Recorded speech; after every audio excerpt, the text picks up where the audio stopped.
I cheated with his fat stepfather in exchange for a life of luxury, but my husband planned a brutal revenge.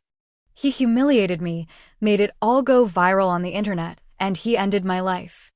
I know that what I am going to tell you is unforgivable. I hate myself for this point, but I need to vent. My name is Martina. I am 21 years old, and until recently, I was married to an incredible man named Diego, who is 23 years old. We lived in Leon, Mexico, and I led a simple life, but full of dreams. He was still in engineering school, and I worked as a sales clerk in a clothing store, but I always dreamed of a life of luxury with trips, expensive gifts, and everything I saw on Instagram. But my dreams did not match our reality.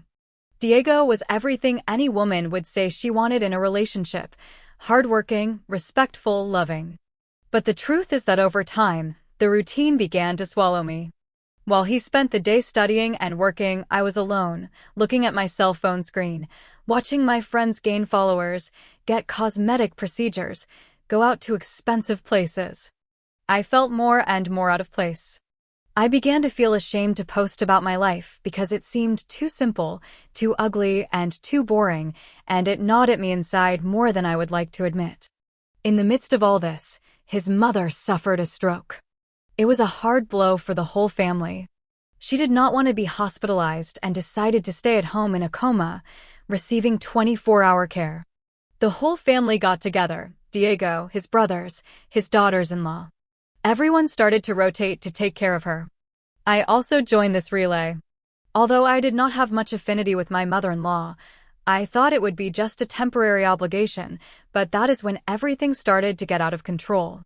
It was there that I got to know Alonso better, my mother-in-law's second husband, Diego's stepfather.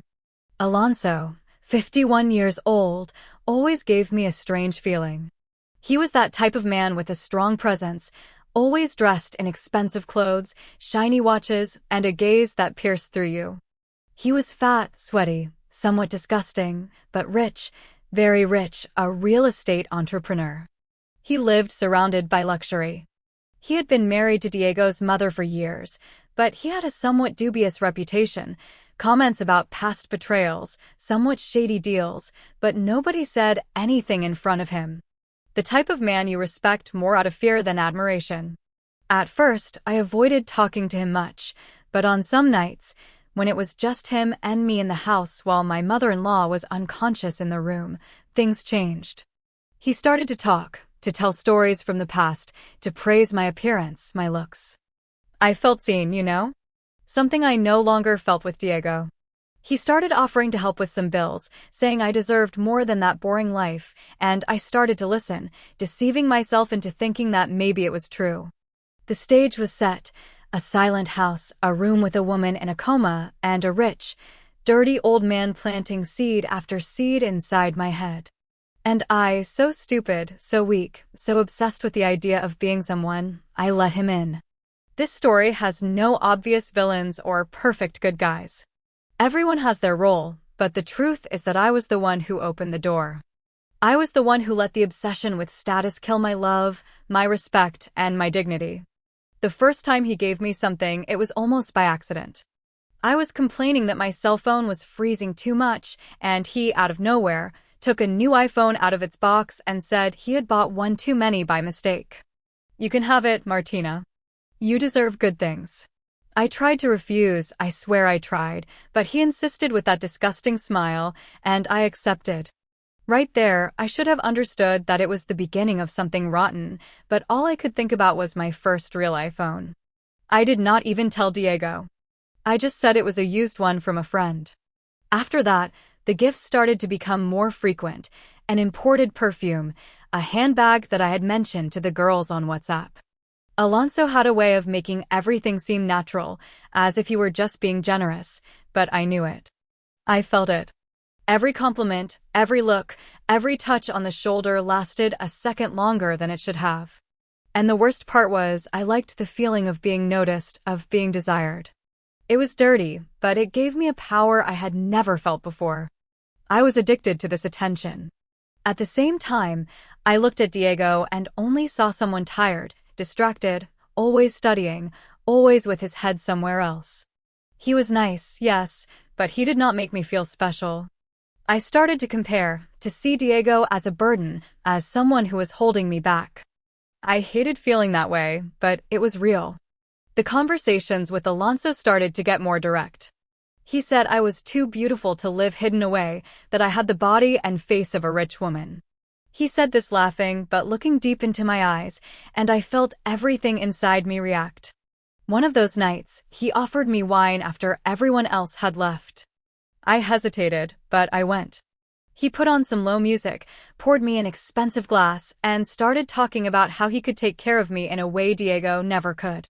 He would ask me things like, "Do you really think love pays the bills?"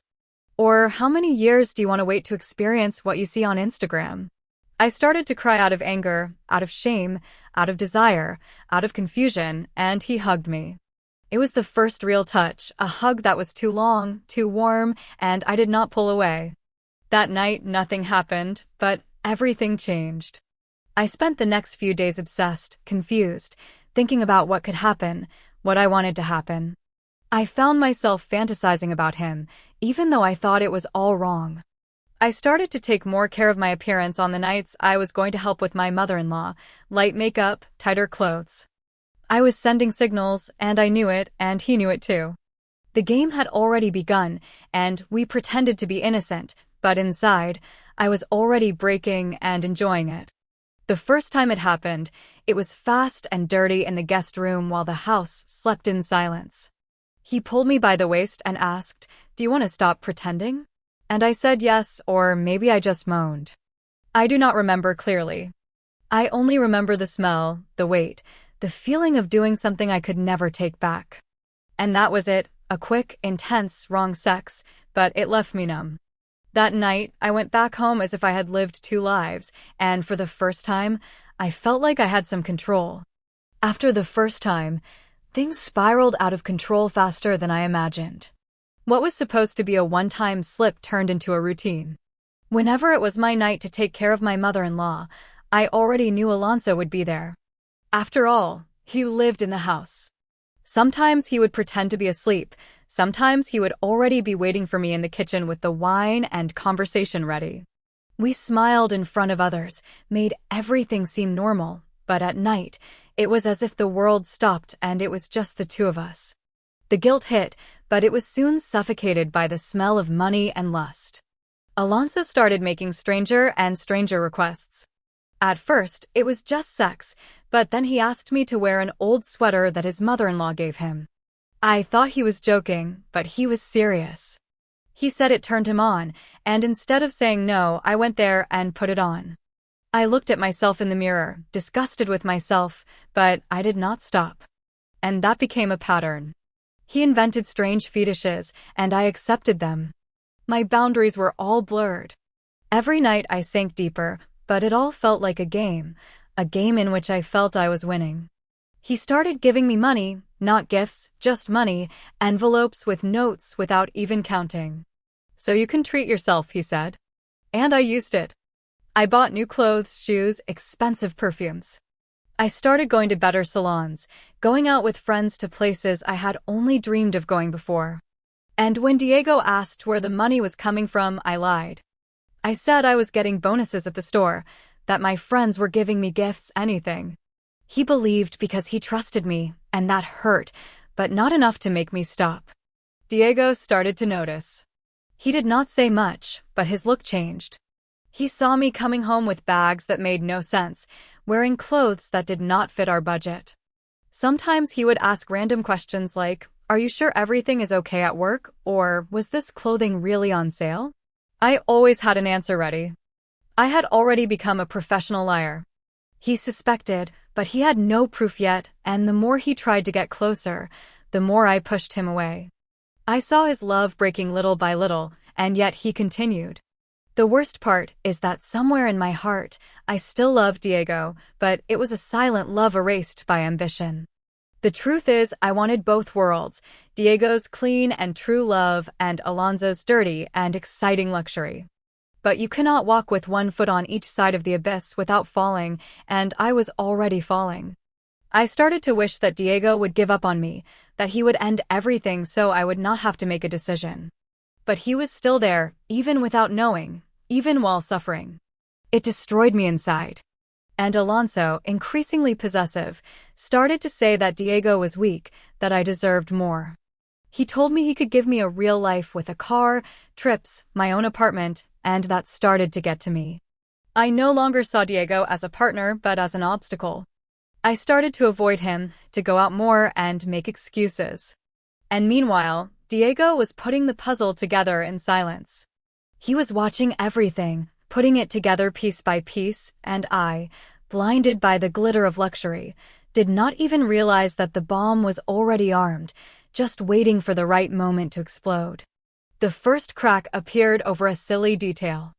I left my cell phone charging in the living room and went to take a shower. When I came back, Diego was strange, a little quiet. He casually asked who A was in the pinned messages. I said it was Aline, a friend from the store, and quickly changed the subject, but his gaze was not the same. After that, he became more attentive. I noticed he started to observe me in a different way. It was not jealousy, it was distrust, silent but growing stronger, and I started to feel scared. One day, I left my cell phone unlocked in the kitchen and went to answer the door. When I came back, he was holding the device, pale and sweating cold. I screamed and tried to snatch it from his hand, but it was too late. He had seen a digital gift card for a luxury store that Alonso had given me. The value was absurd. I stammered, made up some excuse, said I had won it from my manager for my performance. He looked at me with an expression I will never forget, as if he were looking at a stranger. He did not accuse me. He did not scream. He just said, "I understand." And he left. From then on, the atmosphere at home changed completely. He became colder, more distant. He stopped hugging me. He stopped talking. He spent hours in front of the computer or locked in his room. I thought he was depressed or maybe just too tired. It never crossed my mind that he was plotting, that he had already decided to take revenge. I even felt relieved that he had not broken up with me. I naively thought I had gotten away with it, that he would put up with it and move on. But Diego was not stupid. He was patient, and too patient is the most dangerous kind. Without telling me anything, he installed a hidden camera in his mother's bedroom, a perfect angle without anyone noticing. The recordings began to pile up, night after night. There were more than 10 nights in which he caught us red-handed, in all positions, with me in his mother's underwear at Alonso's disgusting suggestion, with the old man moaning loudly, calling me my rich girl, and I responded, surrendering, without even imagining that I was being filmed. He watched everything, saw every detail, and the worst part was, he said nothing. He just waited. I remember one day I came home and Diego had red eyes as if he had been crying. I asked him if he was okay, and he just answered, tired. Then he hugged me. It was a strange, long hug, as if he were saying goodbye to me. Inside, now I understand what he was feeling. He already knew everything. He had already seen me cheat on him with his stepfather, not once but several times, and yet he looked at me with that sick love, like someone holding poison in their mouth to make sure to spit it out at the right time. I was living in a bubble of lies, believing that I was still in control, that I could continue leading this double life without consequences. I had no idea that Diego was about to blow everything up, that he was going to turn my biggest secret into my biggest punishment, because he did not just want to break up with me. He wanted me to feel ashamed so that the whole world would see who I really was. And when I least expected it, he pulled the trigger, and the humiliation that came after, I will never forget.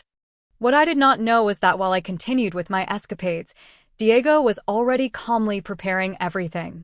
He did not just want to break up with me, he wanted to make the end something unforgettable, something that would mark me forever. He began to observe our patterns. He knew exactly which nights Alonso and I were alone at his mother's house. He planned everything to happen at the right time. While I thought everything was fine, he was already inviting people, preparing a stage for my ruin. I had no idea I was about to fall into the most humiliating trap of my life. He created a WhatsApp group with his brothers, sisters-in-law, and even my parents. He made up a cute excuse. He said he wanted to surprise Alonso and me as a way of thanking us for taking care of his mother. He said it was something symbolic, a way to unite the family in a difficult time. Everyone agreed. No one suspected anything because Diego was always seen as the responsible, sensible, and balanced son. I thought I was fooling him, but it was he who was manipulating everything with a terrifying calm. He became someone I no longer recognized. He spent days choosing the right moment. He chose a Friday night when he knew Alonso and I would be together. He told the family to arrive around 9 p.m., each with something to eat, to have a surprise dinner. Meanwhile, I was silently getting ready, putting on expensive lingerie that Alonso had given me and putting on the perfume he loved so much. I thought I was about to have another secret night, another session of luxury and power, but the truth is, I was dressing for my own social funeral, and I did not even realize it. Diego left everything ready, his cell phone connected to the living room TV, the videos edited with precise cuts, an ironic soundtrack, and even subtitles.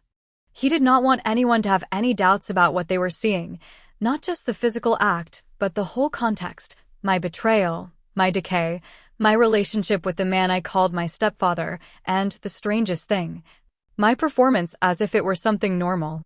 Meanwhile, at the house, Alonso and I were at our best, drinking wine, laughing, and within minutes, naked in the bedroom as he was crawling on top of me. A few meters away, the whole family was already entering the house. No one warned me. No one sent a message. I just heard a distant noise, voices, footsteps. I thought it was all in my head, but then, in the middle of the act, the bedroom door flew open. Lights, screams, cell phones recording. I did not even have time to pull up a sheet. I was completely exposed with Alonso on top of me, sweating, panting, calling me princess, my mother-in-law in a coma in the next room, and the whole family standing at the door, paralyzed by the scene. My parents were there. Diego's father fell onto the sofa, and his sister-in-law vomited.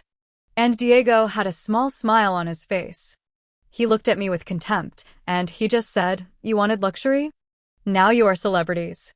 Then he pointed to the television, which began to show videos in high volume, one by one, several nights, various clothes, various positions, the sound of moans, Alonso's name coming out of my mouth, me begging for more, laughing, surrendering as if it were a cheap porn movie. I screamed for him to stop. I asked. I cried. I tried to cover myself, but it was too late. Everyone saw it. Everyone understood. And there, at that moment, I ceased to be Diego's wife and became the shame of the entire family. The scene that took place there in that room seemed to be from a nightmare. Alonso on top of me, sweating, panting, making disgusting noises, and I, half naked in ridiculous red lingerie, moaning loudly without realizing I was surrounded. When I saw the first face at the door, I froze. Then came the scream from his sister-in-law. The camera of one of Diego's brothers was already recording. I tried to push Alonso, but he was huge, slow, too heavy. It took him a while to understand what was happening. When he turned around and saw everyone there, his eyes widened. He pulled at the sheet and stumbled, trying to get up. I cowered in fear with shame, fear, and a feeling of death that took over my body. I tried to hide with a pillow, but it was useless. Everyone was there. His family, mine, the people who mattered most in our lives. I saw my mother covering her mouth with her hand, my father trying to leave the room, Diego standing in a corner with his arms crossed. He was not screaming, he just watched, cold, empty. That hurt more than any slap. I would have preferred him to curse me, to throw me out, to make a scene, but he just watched like someone watching a movie he had already seen 1,000 times. The most devastating moment was when the living room TV started showing the videos. That sound, my moans, Alonso's name coming out of my mouth. The video was explicit, edited with quick cuts as if it were a montage designed to shock, and it worked. Alonso shouted for them to turn it off, but no one moved. One of Diego's brothers even laughed nervously.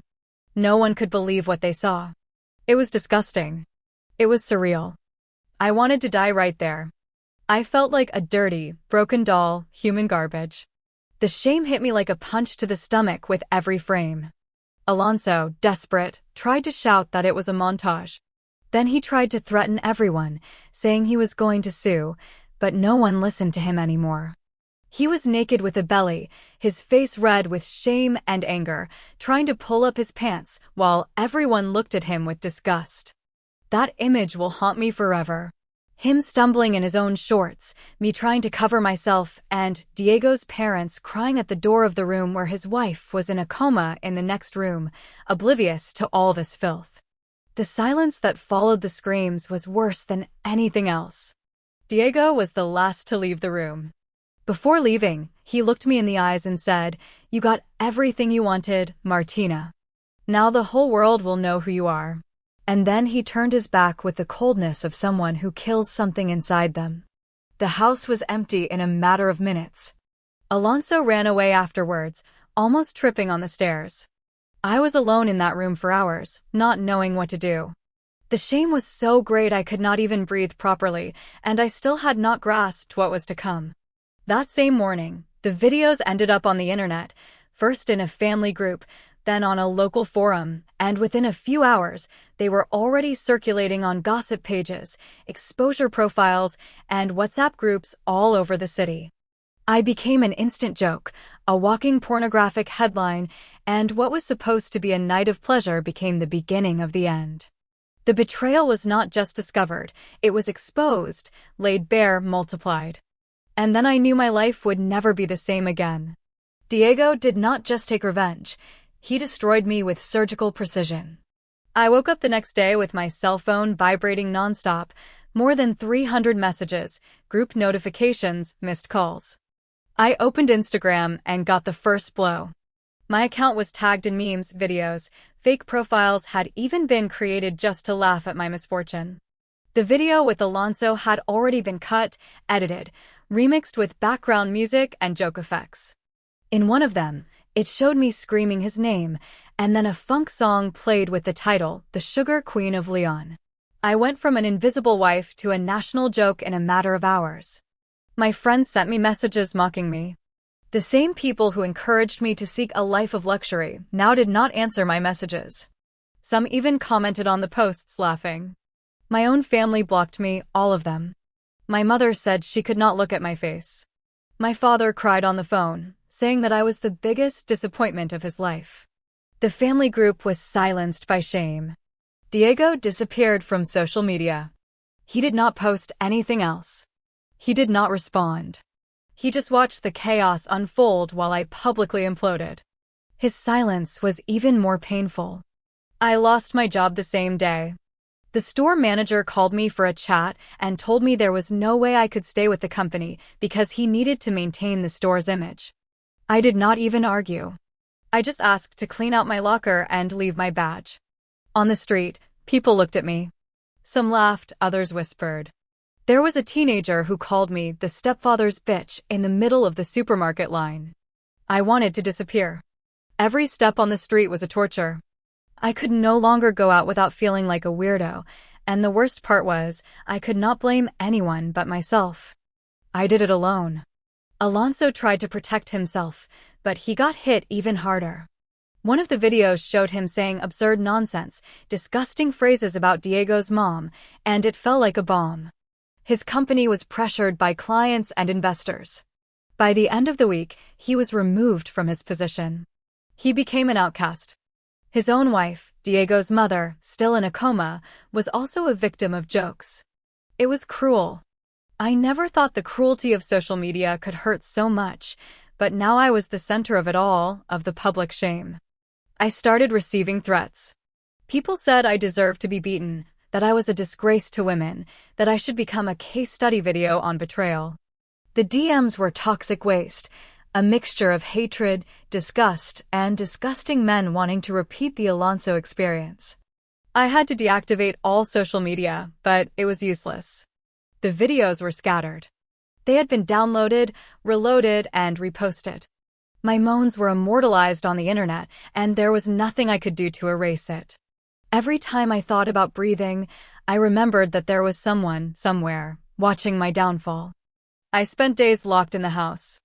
I did not eat. I did not sleep. I just cried. Diego destroyed me, yes, but I was the one who passed him the knife in his hand. He just used it, and he used it well. What he did was cruel, but was it justifiable? I do not know. Sometimes I think so. Sometimes I think he crossed the line. But the truth is that, deep down, he only made public what I hid in the dark. The exposure was just the mirror, reflection of the mess I got myself into. And now, alone, with no one to blame, all that was left for me was to face the ruins. The following days seemed endless. I could not leave the house without feeling that all eyes were on me. Once, I tried to go to the pharmacy and was recognized by a group of teenagers who started singing the song they used in one of the remixed videos. I ran away, crying like a criminal. The walls of my house became a prison. I no longer had friends, family, work, or dignity. Everything turned to ashes. And as much as I tried to convince myself that one day this would pass, deep down, I knew it would not. My parents kicked me out of the house. They said they could no longer walk down the street without being pointed at, that they were being judged because of me. I tried to sleep one night in the car, then I rented a small room with what little I still had saved.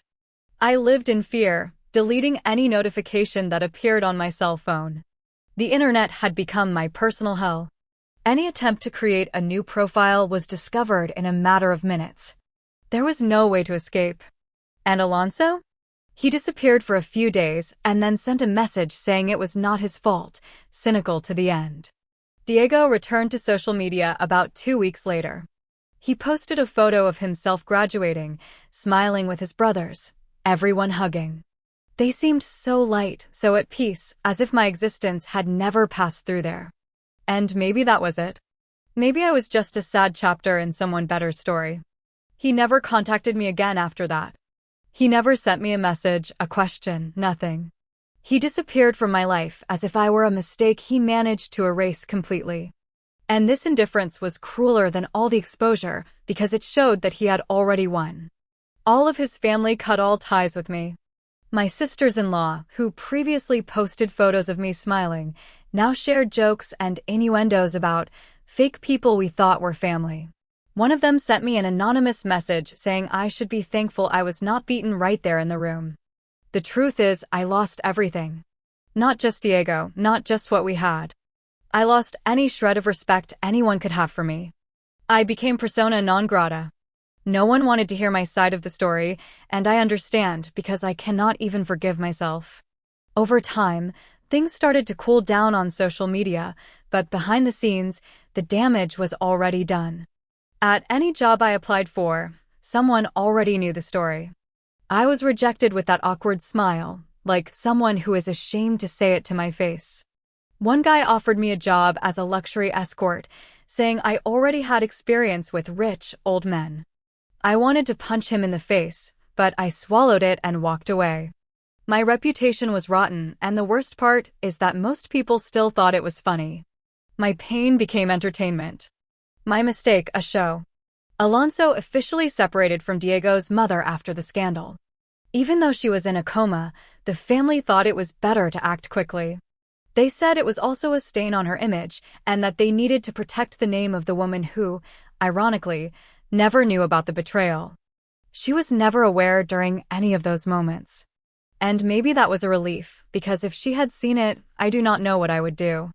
The idea of facing that woman after everything scared me more than any video, any comment. It was the final proof that I did not deserve any forgiveness.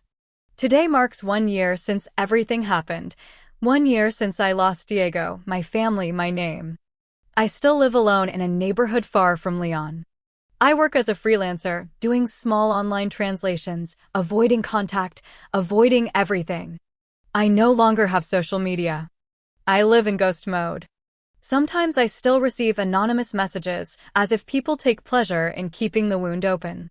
I have thought about leaving the city, changing my name, trying to start over, but I do not have the courage. I feel marked, as if wherever I go, this scandal will follow me like a shadow. I found out that Diego is now engaged to a girl he met during his last semester in college. I saw a picture of them by chance on a mutual friend status. He looked happy, truly happy. I smiled, but it hurt. Not out of jealousy, but out of regret, because he deserved it from the beginning, and I destroyed everything. I had the most sincere love anyone could give me, and I traded it for money, for status, for a dirty fantasy that evaporated at the first breath of reality. When I think about it, I feel sick to my stomach, as if I had betrayed something sacred. As for Alonso, no one talks about him anymore. I heard rumors that he moved to another city, that he is investing in another field with another name. Maybe he is also trying to start over, but unlike me, he still has money, and in the real world, that still buys a lot. As for me, I was left with the part that cannot be erased with money, the shame, the humiliation, the constant reminder of what I did. Sometimes I wake up in the middle of the night with the sound of the TV from that day ringing in my head, the sound of Alonso's breathing, the screams, the looks. It is as if my mind has an eternal replay of that night. I never got involved with anyone again. Whenever someone tries to get close, I shut down. I do not trust myself. I am afraid of repeating it all, afraid of hurting another person, afraid of deceiving myself again. I recently started therapy. The psychologist says I need to forgive myself, that I was fragile, needy, influenced. But the truth is, no one forced me to do anything. I was the one who made every decision, who gave in to every temptation. And although I understand why, I still cannot look at myself in the mirror and not feel disgust. The hole I dug is deep, dark, and lonely. If I have learned anything from all this, it is that cheating does not start in the bed. It starts with the ego, in comparison, in the desire to have more than you can be, more than you are. I wanted to live a life that did not belong to me, and I destroyed the one I was building. And there is no replay, no undo button. Today, when I see happy couples, I do not feel jealousy. I feel respect, because maintaining love is much harder than cheating. Being loyal requires strength. I was weak, and now I pay for it every day with every silence, every averted gaze, every step in solitude. This is my story. I do not expect pity, no forgiveness. I just wanted someone to know what really happened, because on social media, only the scandal, the joke remained. Here was the truth, raw, disgusting, human. I cheated, I was corrupted, I was exposed, and I was destroyed. And maybe that is exactly what I deserved. There is no glamour in the mistake, only pain and an echo, a lot of echo.